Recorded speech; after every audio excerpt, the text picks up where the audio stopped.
জনতার দরবারে চতুর্থ দিনে মুখ্যমন্ত্রী শুভেন্দু অধিকারীর মানবিক রূপ দেখা গেল। রীতিমতো একটা শিশু সারা জীবনের চিকিৎসার দায়িত্ব তিনি নিয়ে নিলেন। শিশুটি বিরল রোগে আক্রান্ত। আজকে প্রতিবেদনে দেখাবো ঠিক কি হয়েছে, কোন আর্জি নিয়ে এসে শিশুর বাবা মা আজকে মুখ্যমন্ত্রীর দরবারে এসেছিলেন। রীতিমতো কান্নায় ভেঙে পড়েছিলেন শিশুটির বাবা মা। সেই ছবিও দেখাবো, তার জন্য প্রতিবেদনটা সম্পূর্ণ দেখো এবং মুখ্যমন্ত্রী ঠিক কোন দায়িত্ব নিলেন সমস্ত কিছু দেখাবো। নমস্কার, আমি সানিয়া, দা নিউজ বাংলায় আপনাদের সকলকে স্বাগত।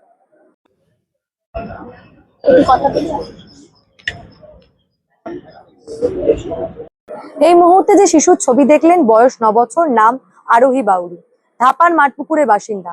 রীতিমতো ছবি দেখেই বুঝতে পারছেন একটি বিরল রোগে আক্রান্ত রয়েছে 9 বছরের এই শিশু কন্যা। তার বাবা মার বর্তমানে দাঁড়িয়ে সেই আর্থিক অবস্থা নেই এই চিকিৎসার ক্ষেত্রে যে খরচ হচ্ছে, অর্থাৎ বার্ষিক একটা ইঞ্জেকশনের জন্য 80,000 টাকা যে খরচ, সেটা এই মুহূর্তে তার বাবা মার পক্ষে সেই খরচ তোলা সম্ভব নয়। যার জন্য তারা আর্জি নিয়ে মুখ্যমন্ত্রীর কাছে এসেছিলেন, যাতে এই শিশুটির আজীবন চিকিৎসার একটি ব্যবস্থা করে দেওয়া হয়। কারণ তার মা পরিচারিকার কাজ করে, বাবারও সেভাবে সামর্থ্য নেই যে শিশুটির সারা বছরের চিকিৎসার দায়িত্ব তারা নিতে পারে। যার জন্য তারা মুখ্যমন্ত্রীর সঙ্গে সাক্ষাৎ করতে এসেছিলেন। কি বলছেন শিশুটির বাবা মা, আগে তাদের বক্তব্য একবার শোনাবো।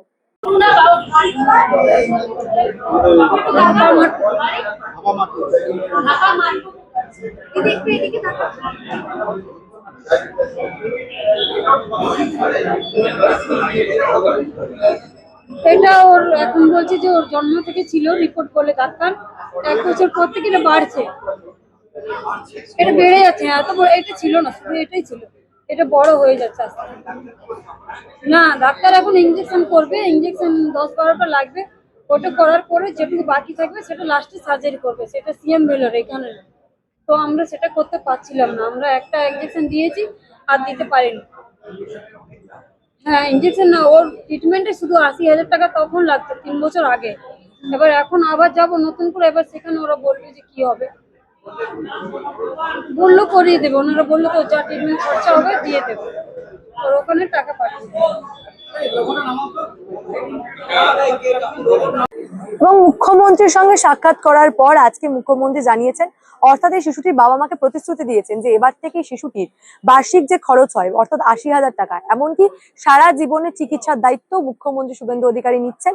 সেই প্রতিশ্রুতি কিন্তু তিনি আজকে দিয়েছেন। তার সঙ্গে সাক্ষাৎ করার পর সেই কথাই সংবাদ মাধ্যমকে জানিয়েছে শিশুটির বাবা মা। কি বলেছেন তারা একবার শুনুন। আশা নিয়ে এসেছিলাম, সেটা হয়েছে। আমার বাচ্চা ট্রিটমেন্ট দায়িত্ব উনি নিয়েছেন। যে হ্যাঁ, না, যে ট্রিটমেন্টটা ওর বন্ধ আছে এটা করিয়ে দেবেন বলেছে। ওটা ওর প্রবলেম আছে, ওটা বছরে ইঞ্জেকশন একটা করে দিতে হবে তার জন্য।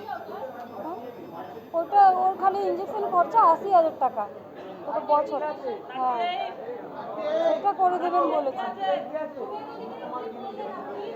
ওর ট্রিটমেন্টটা করিয়ে দেবেন বলেছেন, ওর পুরো ট্রিটমেন্টটা হয়ে যাবে। হ্যাঁ, হ্যাঁ বলেছেন। হ্যাঁ, খুব খুশি। আমি অনেক আশা নিয়ে এসেছিলাম, আমি এতদিন পারিনি, সেটা হয়েছে। এটার জন্য আমি খুব খুশি। আপনার নাম কি? করুণা বাউরি। কোথা থেকে এসছেন? আমি মঠপুকুর থেকে, ঢাকা মঠপুকুর। কি সমস্যা ছিল? আমার বাচ্চার একটা প্রবলেম ছিল, কি সমস্যা ছিল? ওর গালগুলো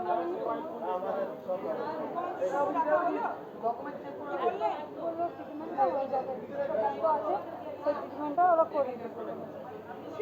হ্যাঁ, আমি তো টাকা পয়সার জন্য ট্রিটমেন্টটা বন্ধ রেখেছিলাম, এটা হবে তার নিশ্চয়ই খুশি। সরকারের কাছে দ্বারস্থ না, আগে সরকারের কাছে যেতে পারিনি, আর যেটুকু আমাদের সামনাসামনি যেগুলো ছিল গিয়েছিলাম, ওনারা বললো যেটা বাইরে না আমরা কিছু করতে পারবো না, কিন্তু এখানে এসে আমার কাজ হয়েছে, যেটা ওনারা বলেছে আমি করে দিই। আর ওই 9 বছর। অর্থাৎ মুখ্যমন্ত্রী এই সিদ্ধান্তের মাধ্যমে আবারও মানবিক রূপ দেখালেন। সত্যিই তো একটি শিশুর সারা জীবনের চিকিৎসার দায়িত্ব নেওয়া, যার বাবা মার সত্যি বর্তমানে দাঁড়িয়ে সামর্থ্য নেই, সেই শিশুটির সারা জীবনের চিকিৎসার দায়িত্ব দিয়ে একটা প্রাণ বাঁচিয়ে দেওয়ার যে প্রচেষ্টা, তা আবারও কোথাও গিয়ে বার্তা দিল যে এই মুখ্যমন্ত্রী মানবিক মুখ্যমন্ত্রী, যিনি মানুষের পাশে সর্বদাই রয়েছেন। এমনকি জনতার দরবার যে প্রকল্পে প্রত্যেকটা মানুষের কথা শোনা হচ্ছে, মানুষের সমস্যার কথা শোনা হচ্ছে, তা কোথাও গিয়ে আবারও মানুষের মনে ভরসা জোগাচ্ছে যে এই সরকার মানুষের সরকার, এটা পশ্চিমবঙ্গ রাজ্য সরকার, বিজেপি সরকার নয়। সেই বার্তা কিন্তু আবারও দেওয়া হচ্ছে। যেমনটা শুরু থেকেই বারে বারে বলা হয়েছে যে এই সরকার মানুষের স্বার্থে তৈরি হয়েছে, মানুষের জন্য কাজ করবে, এবং এই জনতার দরবার প্রকল্পের মাধ্যমে মানুষের কাছে সেই বার্তাই বারে বারে পৌঁছে দেওয়া হচ্ছে। এবং এই সমস্ত ঘটনার মাঝে আজকে মুখ্যমন্ত্রীর এই মানবিক সিদ্ধান্ত আবারও মানুষের মনে বড় একটি জায়গা করে নেবে বলেই মনে করা হচ্ছে বিভিন্ন মহলে।